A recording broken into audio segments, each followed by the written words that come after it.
These guys survived the David Kahn era of Timberwolves basketball and live to tell about it. It's Flagrant Howls. Oh. I can't decide, was that worth staying up late for, just for the end, or was that was one of the ugliest, weirdest, most annoying Timberwolves games of the entire season until about 2 minutes into the fourth quarter, and Anthony Edwards decided, I'm going to win the game. Enough of that. They covered, by the way. It was like a 25-point swing from when they were down by 13. They wind up covering the 12 or whatever it was. I thoroughly enjoyed it because I love seeing teams come of age and turn into good teams that have to overcome true adversities. Yeah. Back to back, you didn't play well. There's this new weird fixation, and Wolves fans, clean it up, folks. There's this fixation on, well, you didn't roll the Pistons, and then you didn't roll the Grizzlies. This is a long regular season. Yeah. They're not going to roll teams, but I thought, the guy that to me stood out last night, absolutely. Ant was great, but the second half, Mike Conley. Oh, man. He just basically said, okay, boys, here's what we're going to do. Still winner. And did you guys see the post game with Ant talking to the guys in studio on TNT? Yes, when so good. I think it was Ernie Johnson got the best response, or it might have been Charles, but somebody said, because Ant basically said, I started the game not trying. He said very I wasn't hard. ready. I wasn't ready tonight. for the game, and so somebody said, I forget whom, said, okay, so when that happens, who tells you to get your ass in gear? And he's like, slow-mo. Yeah, and slow-mo. It sounds like said to him, we're on TNT, national TV. You have 2 points at the half. You're an all-star guy, really? And you're an all-star. You're that good, huh? And you could tell that Ant was like, okay. Like, that got him going. That was like, by the way, thank you guys for jumping into a Friday Flagrant Howls. If you could click the like button and the subscribe button on the SKOR North YouTube channel and keep giving us those 5-star ratings and positive reviews on Apple Podcasts, we and Kyle, too, would appreciate that. We got our OG Wolves guy here, Judd. We got our producer, Declan.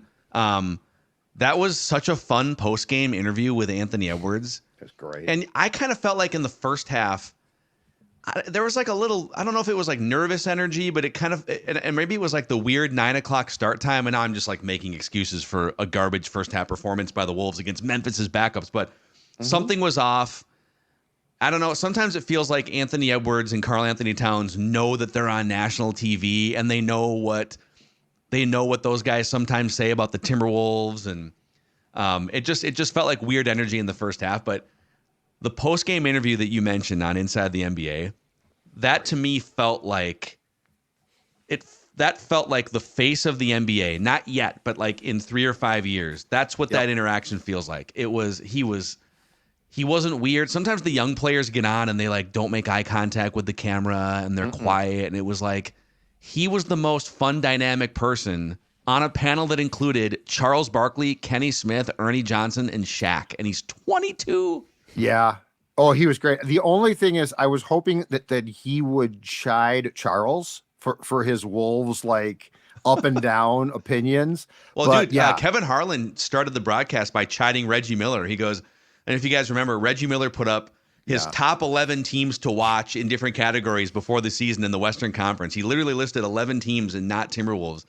And Kevin Harlan, who they did a video tribute to during one of the timeouts, he opens the broadcast. Reggie, I remember a couple months ago you listed your top 11 teams in the Western Conference, and I don't seem to recall the Timberwolves on that list. And Reggie's like, yeah, I may have dropped the ball on that one.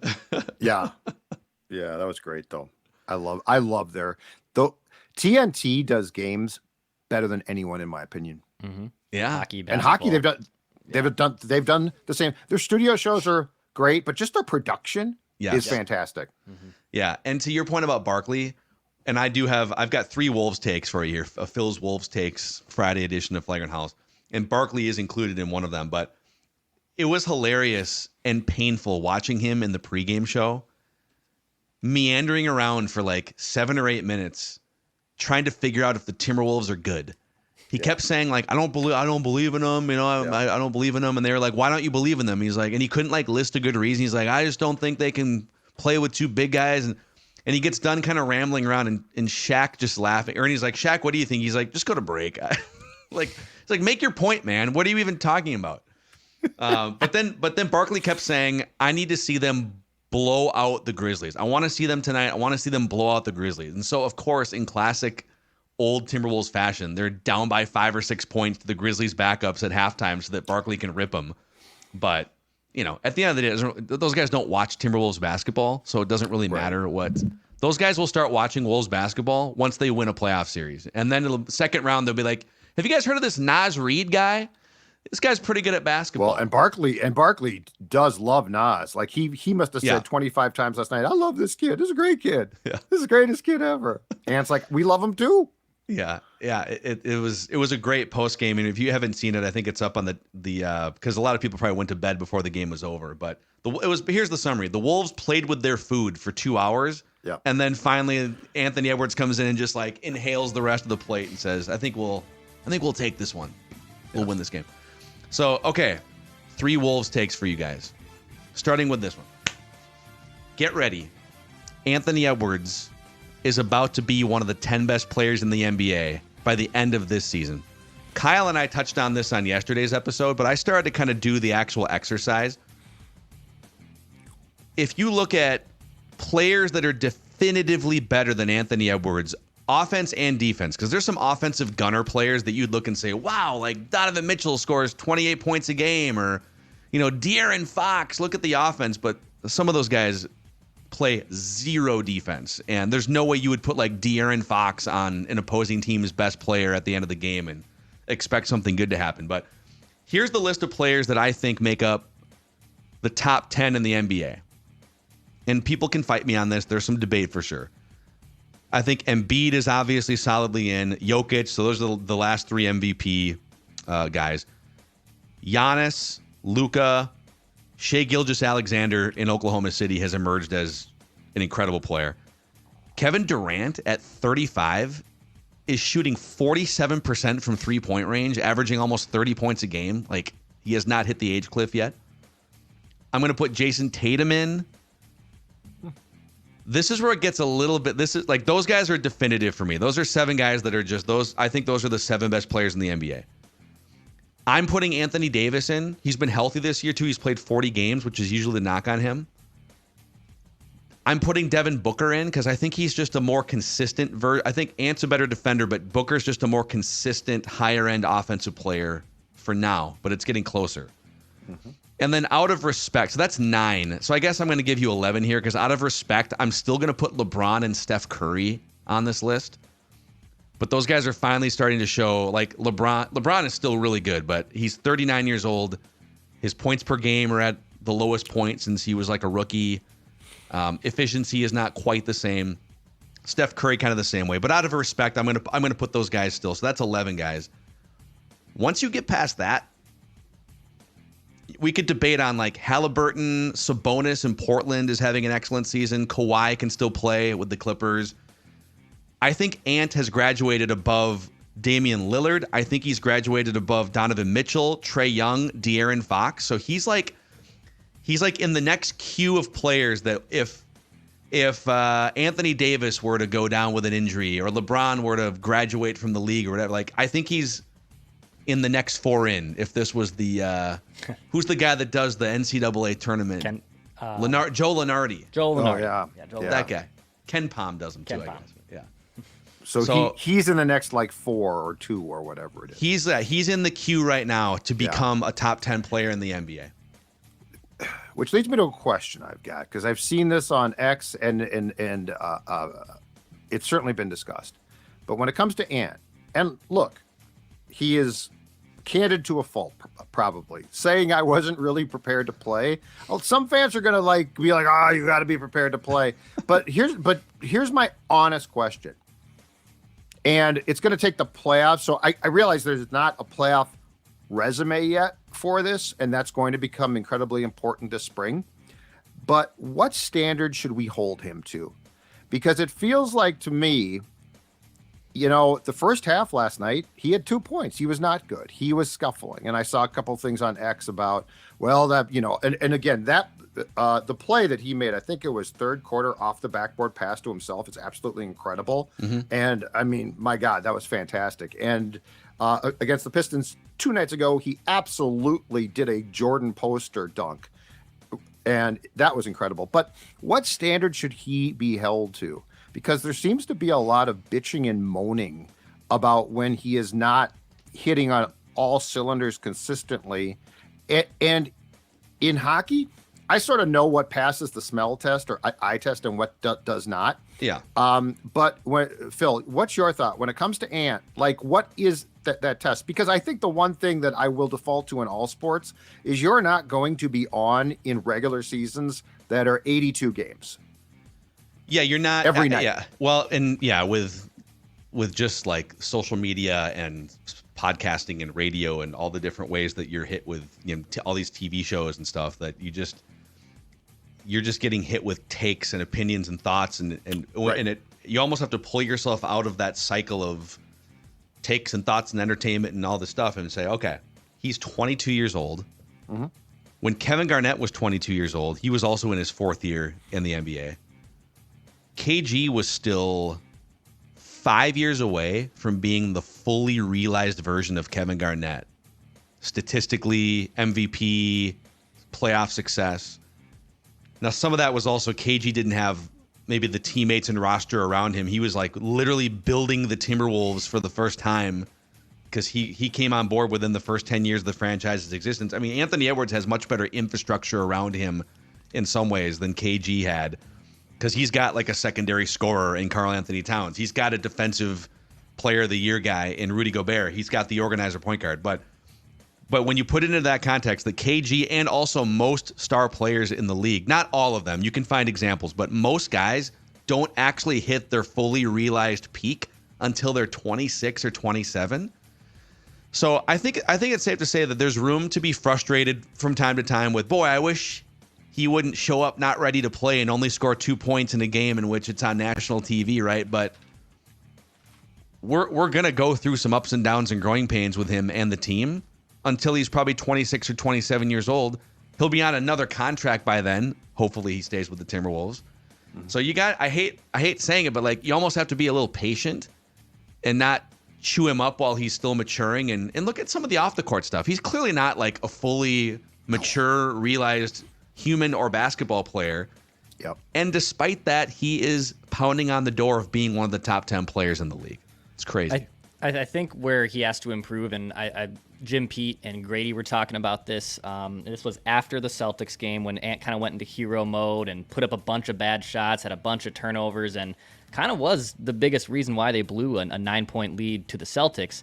But he doesn't have, and Grady and Jim Pete talked about this, he doesn't have to play hero ball.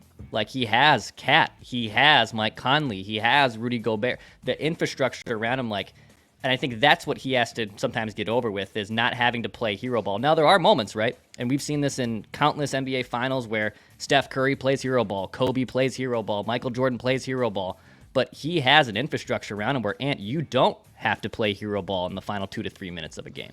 Well, and I think when you're 22 years old like this, and we've talked about this before on the show this year, and you're figuring out, this is the first year that he's real, maybe the playoffs last year a little bit, but he mentioned on the Inside the NBA postgame show that being a part of the Team USA run and understanding, okay, like I can be more of a playmaker here, but I can also lead that team in scoring.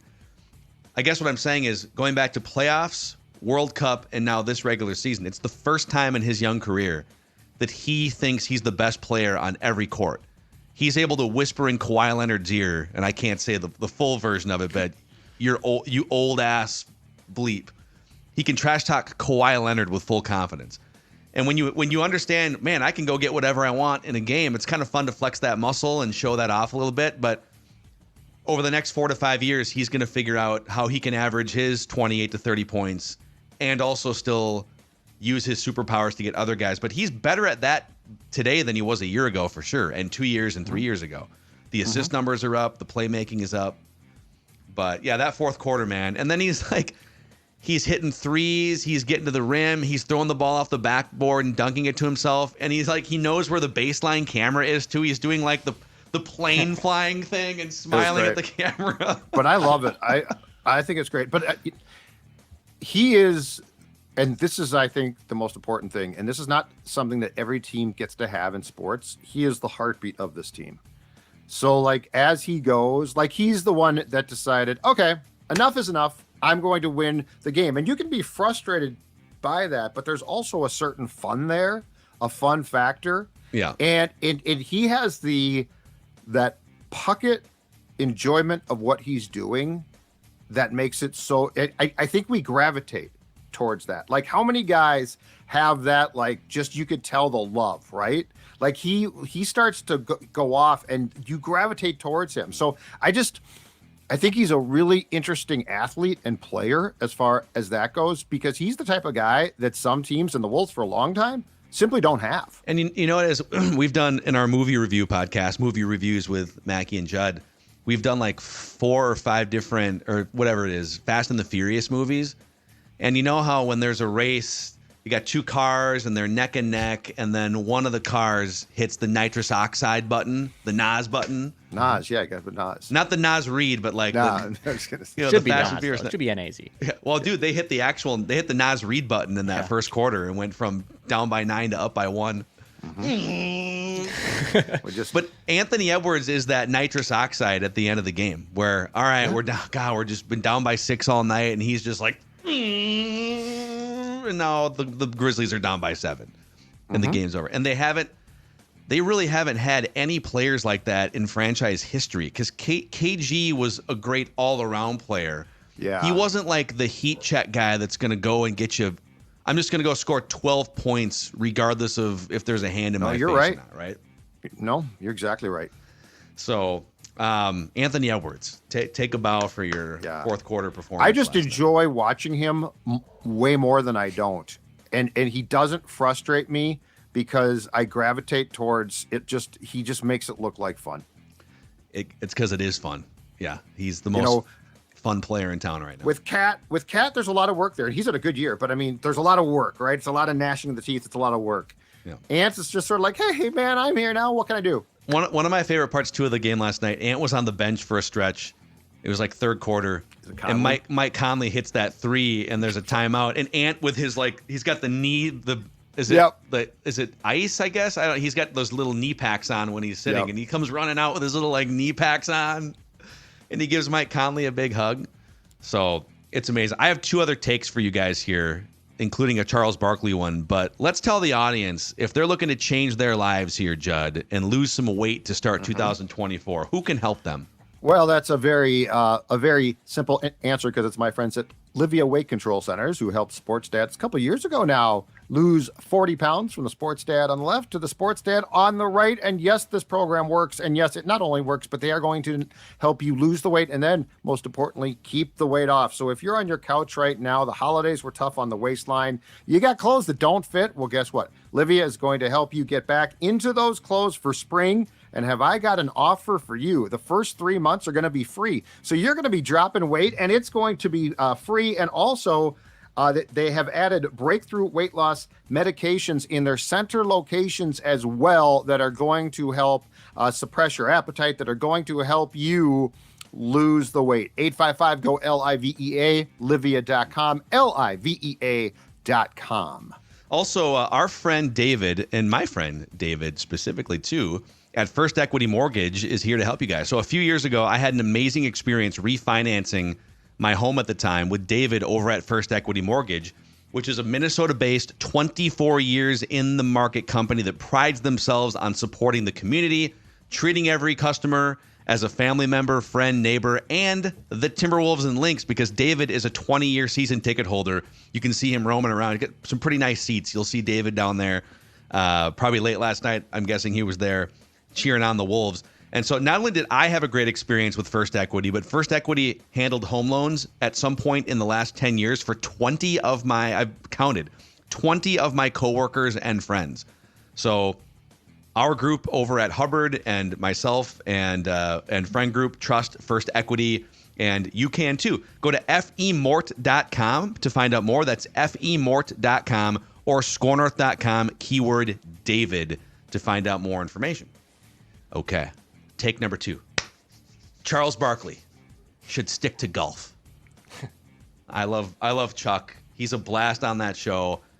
It is. So I feel like a lot of Wolves fans get like offended that he doesn't like the Timberwolves, and let's be honest, him and Shaq, they haven't watched 5 minutes of a Timberwolves game all year. The Timberwolves do not rise to the level in their mind of even being worthy of being talked about on that show.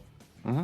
But let's do some myth busting here, because Barkley said 2 things that just factually are not true about this team. And whatever, like the Wolves have to earn it.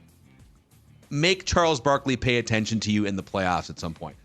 But the number one reason that he doesn't buy into the Wolves is he doesn't trust the 2 7-footers playing together. He said that numerous times. I don't trust. You can't play those guys together. I don't trust it. So Cat and Gobert playing together is a non-starter for Charles Barkley. Well, here's the reality. Per 100 possessions, those guys are a plus 11 points when they're on the court, net rating this year. If you take all of the qualified 2-man pairings in the NBA, so literally every combination of this player, that player, this player, that player, among qualified lineups. So it wound up being 82 qualified lineups. Gobert and Cat is the 10th best 2-man pairing in the NBA this year. 800 minutes or more, so sample size. And it's one of the top 5 defensive pairings in the NBA among qualified lineups that have played at least 800 minutes together. So again, maybe it changes in the postseason or something, but I don't know how you can go on TV and say at this point, it doesn't work. You can't play those guys together. They have 30 wins at the halfway point, and statistically, factually, it's one of the best pairings in the NBA. I love Chuck, but let's make this very, very clear. He's an entertainer. And that's great. And he's super entertaining. And he's great at it. And he's one of the best to ever do it sports-wise. Keep doing it. But he is an entertainer. In fact, I wrote this down at halftime last night. He said the Wolves, among their biggest weaknesses is going to be the 2 big guys trying to play on defense on the perimeter. Reggie Miller accurately said, after Gobert again came out and made a great play, Reggie said, and I don't know if this was a veiled response to Chuck or not, but he and Harlan talked about the fact that when Gobert came here, the Wolves said, we know that you were basically taking away the paint with the Jazz. But to win here, you're going to have to come out on the perimeter and defend guys, which is what he's done. Mm-hmm. Chuck has no idea what he's talking about, and I don't care. I will watch him 10 out of 10 times. But like the next time that anyone gets offended by what Chuck says from like a basketball standpoint, understand that TNT, they've got guys like Chuck. They've got guys for hockey like Biz, who's fantastic. But they're fantastic because they say inflammatory things to entertain. Yeah. That's what they are. And to your point about just like general perimeter defense, because that's the other myth-busting thing that I'd love to touch on with Chuck. He said the Wolves aren't going to be able to defend the 3 with 2 7-footers on the court. Inaccurate. Well, those guys have played almost every game, and the Wolves have the 6th best 3-point defense in the NBA in terms of opponent 3-point percentage. And when Rudy Gobert is on the court versus off the court, in terms of just overall field goal efficiency, so effective field goal percentage, opponents shoot 5% worse when he's on the court versus off the court. So the defense from an efficiency standpoint suffers far more with opponent shooting percentage when Rudy is off the court because he's a great defender. And also, like, they've got other guys who can, compared to Utah a couple years ago, they've got better perimeter guys along with Rudy too. So But again, he's an entertainer. I'm with you. Keep being an entertainer. Well, and how many times now when Gobert comes out to challenge, how many 3-point shots get aborted? There was one last night where the Grizzlies center, I forget his name, where he had a clear 3 and Gobert took like 2 steps. Like the 3 was still there. And he just aborted it and tried to drive inside. Jaren Jackson actually had a really no, it was the other guy. Oh yeah, I'm not gonna work here anymore. Jaren Jackson actually, you know what? He sort of showed what the blueprint is if you can do it to attack him. But the point is, Chuck is Chuck. God bless him. I hope he lives forever. He's Aldama, fantastic. Aldama was the guy. Aldama, Yeah, and Shaq is great too. Shaq, I love Shaq's disdain. He's always like just kind of cranky, and he's always sort of surly, which is funny because like the rest of the time when he does stuff, he's Shaq, this gregarious, Yeah. But on that show, he's always sort of like pissed off at everybody, and I think it's just a role he plays, and it's marvelous. Okay, my third take is more of just like a fact that I'm going to give you guys. So this is the 35th year in Timberwolves history. If the Wolves were to lose every single game the rest of the season, if they were to go 0-41 in the second half of the season, they'd still have a better record than 17 other Wolves teams in the franchise's history. Oh, God, 17 teams did not reach 30 wins in a full season. I got drinks yesterday with our friend of the show, Dane Moore from the Dane Moore NBA podcast, and we talked about his great, moniker or calling card of the Timberwolves, weirdest team ever. It is. And how it applies every single year, whether like this year where they're really good, or when Kyle Teige tweets out the funny, hey, we've passed this win mark from this season. Hey, that 2015-16 Wolves, that was a 29-win Wolves team, but that was a pretty fun 29-win Wolves team, right? Like the weirdest team ever factor with the Wolves from Dane is a really good summary of this franchise. So they just passed, let's see here. So yeah, to Kyle's meme, they don't have any 30-win teams. So we got to wait one more win to get a couple 30, but they did with that Pistons win. They matched the 2015-16 Wolves. I'm going to put OG Wolves guy here, sports dad, on the spot. Nice. The 1990-91 Timberwolves. They just surpassed that team's win total with that win over the Pistons a couple nights ago. How many of the 14 players can you name from the 1990-91 Timberwolves? Did we do this? 99. Yeah, I thought we did something like this. We did one like 90 somewhere nearby it, like 90, the next 91. Year. So the first year is 89-90. Mm-hmm. Right, that was the first. Yep. Okay. Were you still doing these programs and getting free tickets out of this? Is this what? I don't think it started yet. Team? No, okay. I was a Target. So this is the first year in Target Center, and I think the first ever game there was played against the Mavericks. I started to do the program stuff, and probably a couple of years after this. Okay.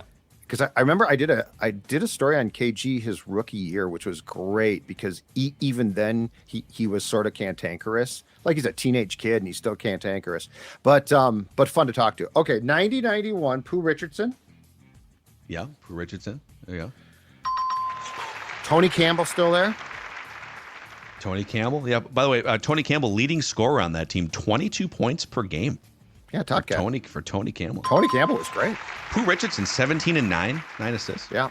If I'm not mistaken, the Wolves drafted Tony Campbell in the expansion draft, I think, from the Lakers, who of course he couldn't play for because it was Lakers.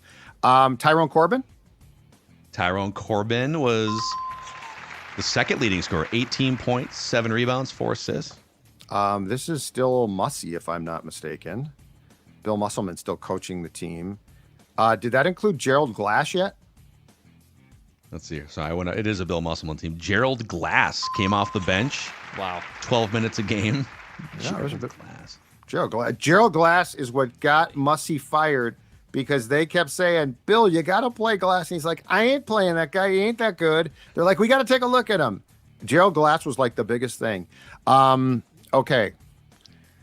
So 90-91. It's a great start.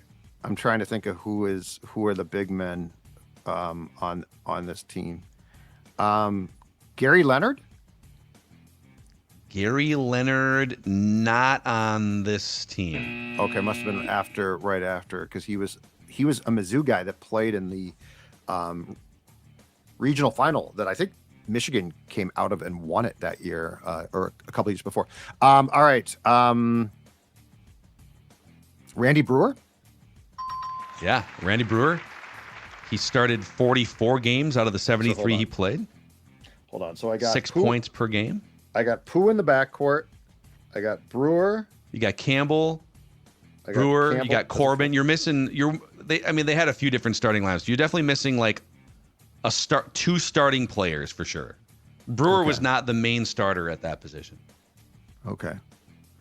And you're missing. There's some prominent guys here that I think you can get.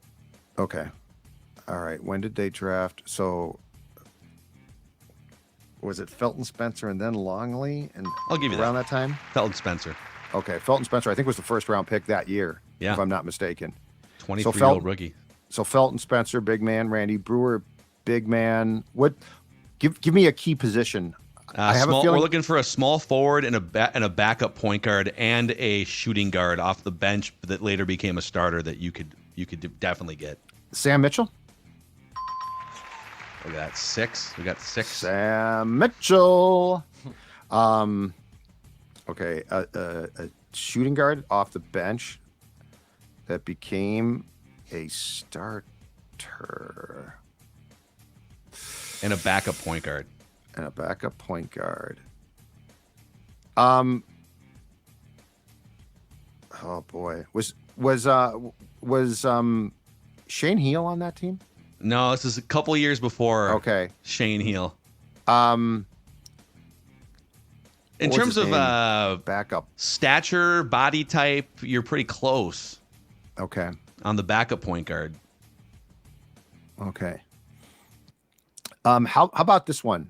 How about Todd Murphy? Wow. Todd Murphy, yep. And there was a guy the first year, and he might have stuck around named, I think it was like Scott Roth. He was not on this team. Okay. We'll give you one more strike. Who was the Scotty Brooks?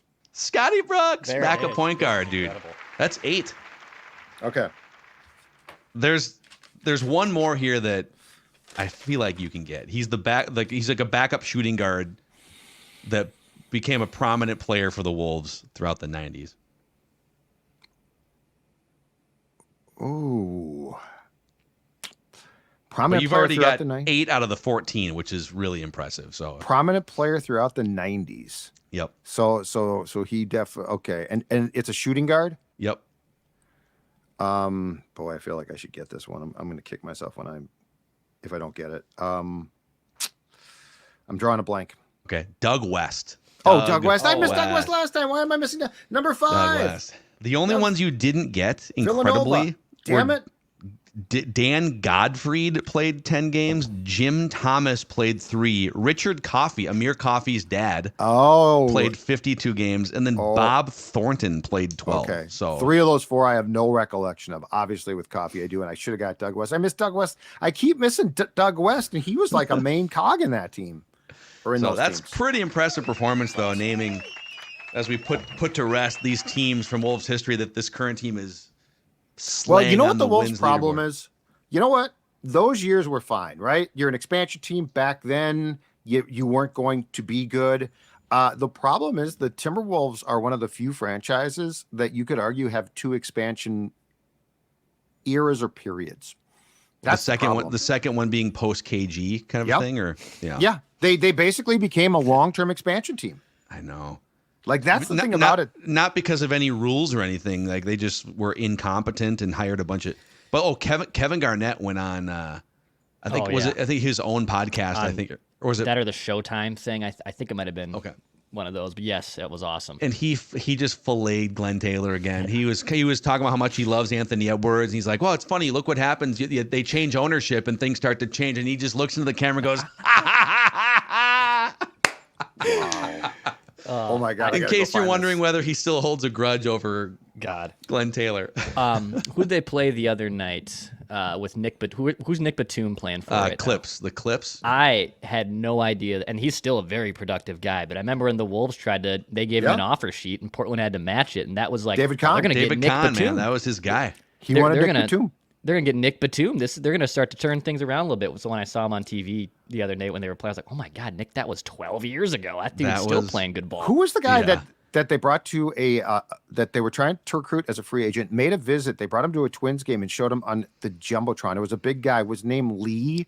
Oh, David Lee. Yeah, I want to say he went from like the Knicks to the Warriors or vice versa. But they were trying to get him, and they're like, give him a big welcome, big Minnesota welcome. Yeah, it's great.